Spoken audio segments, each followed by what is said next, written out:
Ini adalah sebuah kisah nyata yang aku alami dengan seorang birawati cantik yang bernama Monica. Tidak ada yang pernah tahu kapan kami pertama kali bertemu. Tidak ada seorang pun yang tahu kapan kami mulai ada rasa. Satu yang aku tahu waktu itu adalah setiap kali kami saling berpapasan di jalan-jalan yang ada di sekeliling asrama, kami selalu ingin saling memandang berlama-lama sebelum akhirnya lonceng-lonceng berdentang memanggil kami untuk kembali berpisah. Perbedaan tempat tinggal ternyata selalu menjadi penghalang untuk kami berdua bisa bertemu kapan saja. Sementara itu, rasa diri sebagai orang desa yang beranjak DWS semakin menegaskan pernyataan diri bahwa saya hanya orang kampung yang coba mengadu nasib di lembah yang dingin itu. Inilah kisahku dengan birawati yang cantik itu.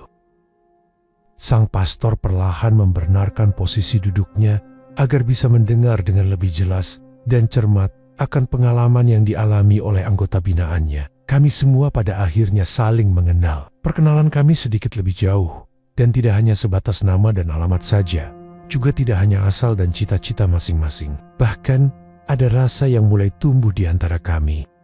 Rasa itu terus mengalir dan terus tumbuh subur untuk saling menjadikan satu sama lainnya sebagai orang-orang yang sangat istimewa. Dalam perasaan ini kami coba untuk jalani bersama. Walau kami tahu jalur yang kami lewati itu berbeda dan pastinya sedikit sulit untuk terus bisa bertemu. Sekali lagi, jarak dan waktulah yang selalu mengalahkan keinginan dan niat kami untuk bisa bertemu dan bersenda gurau dalam waktu yang lebih lama lagi. Sang pastor mulai menyalakan udutnya untuk yang ketiga kalinya, diisapnya dalam-dalam, dan selanjutnya mempersilahkan saya untuk melanjutkan kisah hidupku. Sang pastor dengan nada penuh kelakar berujar, "Cinlok terjadi ya, orang bisa jatuh hati kalau sering ketemu," ujarnya. Aku dengan sedikit malu hanya mengangguk untuk membenarkan ucapan sang pastor. 2 tahun hampir berlalu dan tidak ada cerita. Kemudian kisah baru dimulai lagi. Di sebuah pekan di tahun terakhirku, aku hampir tidak percaya kalau niatnya untuk berlibur kembali selama pekan suci itu benar-benar dilaksanakan. Saat itulah aku menjadi yakin bahwa aku sendiri mulai merasakan bagaimana rasanya jatuh cinta. Saat itulah aku pertama kalinya mulai memandang mata seorang wanita dengan jarak yang sangat dekat. Sejak saat itulah aku mulai sulit untuk tidur lebih nyenyak seperti malam-malam sebelumnya. Sejak saat itu, aku mulai berani bermimpi untuk melakukannya ketika malam tiba dan mendekapnya untuk sebuah kehangatan. Berulang kali kami saling memandang, dan aku sendiri tidak bisa pastikan berapa banyak dia telah memberikan senyuman manisnya untukku. Malam itu tepatnya di hari ulang tahunku yang ke-24. Langit masih dengan tenang menebarkan cahaya dari kedipan bintang-bintang. Bulan sudah sedikit jauh pergi saat aku coba membaca lagi tulisannya. Sementara cakrawala masih berparodi dari satu sketsa ke sketsa yang lain. Semakin jauh aku menelusuri tiap goresan tangannya pada secari kertas itu, maka rasa tidak percaya pun semakin memberontak dalam diriku. Seluruh jiwa dan ragaku tiba-tiba menjadi dingin dan butiran-butiran keringat dingin mulai jatuh satu persatu melewati garis wajahku. Tepat di tengah malam sebelum hari berarak pergi dan segera akan berganti hari baru, aku memberanikan diri menulis pada sebuah lembaran putih yang aku pungut dari laci mejaku. Dia telah pergi begitu saja tanpa pesan sedikit pun. Aku tidak tahu entah kenapa dia lakukan itu. 2 minggu lebih, sedikit pun tidak ada kabar yang terdengar darinya. Aku sendiri juga tidak tahu entah kenapa kesetiaanku selama 8 tahun itu pada akhirnya hanya berbuah rasa kekecewaan. Tadinya aku tidak menyangka sama sekali, tapi aku akhirnya juga menjadi tahu bahwa seorang wanita juga bisa tidak setia dan sanggup mengkhianati seorang pria yang setia. Tapi aku sadar dan selalu tahu diri, mungkin ini adalah nasib saya sebagai orang yang tidak layak untuk dicintai. Selamat untukmu wahai birawati, yang pernah menjadi wanita teristimewaku, yang pernah singgah di hatiku. Dan semoga kamu bahagia selalu. Satu hal yang aku minta darimu, jangan pernah paksa aku untuk melupakanmu. Salam dan doaku untukmu. Aku menutup pesan tulisan itu dengan menyebut namanya dalam hatiku. Tak terasa senja mulai pergi dan malam datang menyekat tepian langit yang masih memberi setetes harapan untuk terus maju dan menjadi diri sendiri. Sang pastor masih tenang mendengarkan pengalamanku itu hingga kami sampai melewatkan kesempatan doa bersama dengan anggota binaan yang lainnya. Terkadang aku sempat berpikir, Kalau birawati itu adalah orang yang terakhir untukku, yang tidak akan pergi meninggalkan aku lagi. Mungkin juga aku terlalu cepat percaya diri, tapi harus aku akui, dia itu adalah wanita pertama yang telah mengajari aku tentang artinya cinta. Dia juga orang pertama yang telah memberikan jawaban bagaimana rasanya mencintai seseorang. Sekalipun dia pernah menulis untuk aku bahwa dia akan merasa bahagia ketika melihatku pergi membawa cintanya. Tapi kini, ternyata aku menjadi tidak pantas membawa cintanya itu pergi. Karena aku tahu dirinya bukan lagi milikku. Dia memang bebas untuk memilih. Dan mungkin saja, sekarang ini dia sudah menemukan orang yang terbaik bagi dirinya. Aku harus berpikir secara dewasa dan menghargai itu karena aku juga mencintainya. Aku harus turut berbahagia dengan pilihan dan keputusannya itu. Meskipun pilihannya itu meninggalkan luka tersendiri untukku. Sang pastor menatap dalam-dalam ke arah mataku dengan penuh perhatian dan berkata, luka memang membuat kita sakit, tapi kita harus berjalan terus. Berjalan dari satu kehidupan menuju kehidupan yang lainnya. Meskipun langkah kita tidak sekuat seperti sebelum kita terluka. Kata-kata sang pastor membuat aku berpikir panjang sambil terus bertanya, apakah keputusanku dulu menyakiti dan membuatnya kecewa? Kami pernah saling mengunjungi ketika musim liburan tiba. Bahkan, dia lebih sering mengunjungi aku. Bukan aku tidak ingin mengunjunginya lebih lama, tapi karena selalu saja keterbatasan waktu yang harus membuat saya lebih dulu minta pamit. Dan sebagai orang yang punya rasa yang sama, selalu saja ada air mata darinya yang menitipkan pesan bahwa kami berdua selalu saling merindukan. Aku masih ingat ketika kunjungannya yang terakhir sekaligus sebagai pertanda pamitan untuk tidak datang lagi dalam waktu yang cukup lama. Ternyata pamitannya adalah pamitan untuk meninggalkan aku yang telah coba bersabar hingga tahun ke-8. Pastor pendampingku masih tenang dan setia mendengar ceritaku, sambil sesekali memberikan komentar. 8 tahun bukan waktu yang singkat. Kadang aku merasa menjadi orang yang tidak punya tumpuan hidup ketika terlalu memikirkan keputusannya untuk pergi meninggalkan itu. Bukannya aku tidak mau atau melarangnya, karena aku tahu terlalu egois kalau aku sampai melarangnya. Hanya aku masih tidak percaya, karena tanpa sepatah kata pun yang dia tinggalkan untukku.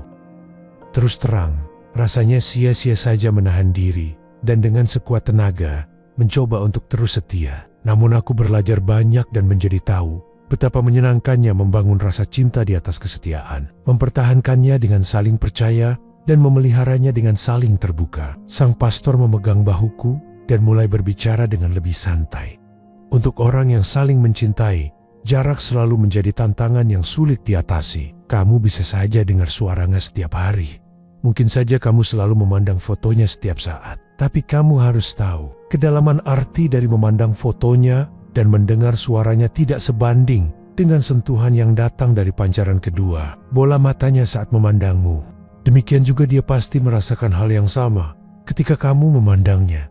Apalagi jarak pandang kalian menjadi sangat dekat. Begitu kuatnya rasa cinta yang kalian berdua miliki, kadang-kadang bisa terjadi pada saat yang sama, yaitu di saat kalian saling sangat merindukan. Merindukan kesempatan yang pernah ada, mungkin di pantai, di pelabuhan, di sebuah warung makan, atau waktu menghadiri sebuah pesta. Sambil mengangguk pelan, pastor melanjutkan ucapannya. Mungkin juga dalam sebuah perjalanan baik, dengan sepeda motor atau dengan bus. Begitu kuatnya perasaan kalian bisa juga membuat kamu seperti orang yang sudah mulai gila. Senyum-senyum sendiri, tertawa sendiri. Sambil mendengarkan petuah dari pastor itu, dalam hati kecilku aku berujar, benar juga apa yang disampaikannya itu. Ternyata, beliau mungkin juga punya banyak pengalaman yang sama dengan apa yang aku alami. Sambil merapikan buku-buku di atas mejanya, sang pastor melanjutkan, sebagai manusia biasa yang memiliki banyak kelemahan dan kekurangan, kita tidak bisa bersembunyi dari perasaan kita sendiri. Adalah kurang bijak kalau kita menipu diri dan perasaan kita sendiri ketika kita tertarik dan mungkin saja punya perasaan istimewa dengan orang lain. Ya, katakan saja kita jatuh cinta kepadanya.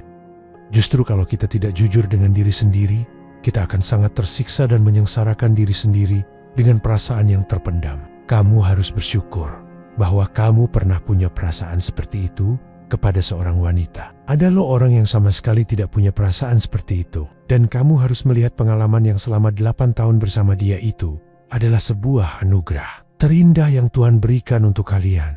Saya percaya sempat putus asa adalah hal yang wajar. Tapi kalau sampai bertindak yang bisa mencelakakan diri sendiri bukanlah sebuah bukti pertanggungjawaban terhadap diri sendiri. Karena mencelakakan diri sendiri bukan jalan terbaik. Aku bangga dengan kamu yang mampu membuat keputusan pribadi dengan bebas. Harus kamu ingat dalam setiap kesempatan, kamu tidak bisa menjalani sebuah kehidupan hanya untuk memenuhi harapan orang banyak atau hanya untuk menyenangkan orang lain. Masih ingatkah film yang kita tonton bersama seminggu yang lalu? Tanya sang pastor mengambil jeda sedikit, lalu melanjutkan lagi. Kamu tidak bisa menjalani kehidupan dengan alasan agar orang lain merasa bangga terhadapmu. Yang menjalani keputusanmu adalah dirimu sendiri. Sehingga kamu tidak akan bahagia kalau keputusanmu berdiri di atas dasar agar orang lain senang, bahagia, dan bangga. Jikalau kamu memaksakan diri sendiri, maka yang terjadi adalah kehidupanmu merupakan perjalanan untuk menyiksa diri sendiri dan bukannya mendatangkan kebahagiaan. Aku akan selalu berdoa untukmu. Aku doakan semoga keputusanmu senantiasa membahagiakanmu dalam setiap tugas, karya dan pelayanan dimanapun kamu akan berada. Aku baru keluar dari ruangan pastor setengah baya itu ketika lonceng ruangan memanggil penghuni asrama lainnya untuk acara santap malam bersama. Aku putuskan untuk menyendiri dalam kamar sambil membongkar kembali lembaran-lembaran bergambar yang dititipkan Monica kepadaku waktu masih bersama dulu. Tiap lembaran bergambar mengingatkan aku akan kesempatan bersamanya. Ada canda di pantai yang berpasir putih. Ada wajah kedinginan di lembah berhutan kopi. Ada suasana makan malam di dermaga. Ada senyum di emperan asrama. Hingga di akhir halaman ada wajah cantik Monica, sang birawati pujaanku. Aku hanya sanggup memandang dan berkata dalam hatiku sendirian, aku harus ikhlas menerima keputusannya itu. Aku harus dewasa dan menghargai pilihannya sendiri.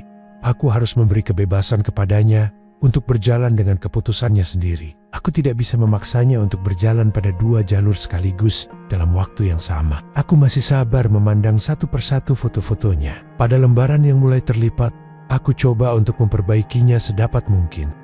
Tepat di halaman-halaman yang mulai berdebu itu, aku dengan tenang membersihkannya sehingga kelihatan seperti baru kembali. Ada beberapa lembar yang sudah terlepas dari albumnya. Setelah menutup lembaran-lembaran wajah gadis pertamaku itu, aku berujar pelan, aku memang bukan lagi wajah yang kamu butuhkan, Monica.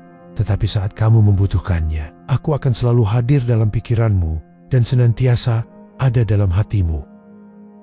Kututup hari ini dengan ucapan syukur atas mutiara-mutiara kebijaksanaan yang dianugerahkan lewat perkataan sang pastor. Tak henti-hentinya aku mengucapkan terima kasih untuk cahaya baru yang aku terima dalam kamar pastorku yang bijaksana itu. Malam ini aku ingin tidur dengan lebih nyenyak sambil mengenakan baju hadiah ulang tahun yang diberikan Monica 7 tahun yang silam. Selamat malam Monica, semoga bermimpi indah bersamaku malam ini. Aku akan berusaha untuk tetap setia karena aku sadar cinta itu tidak selamanya harus memiliki. Sekian dan terima kasih.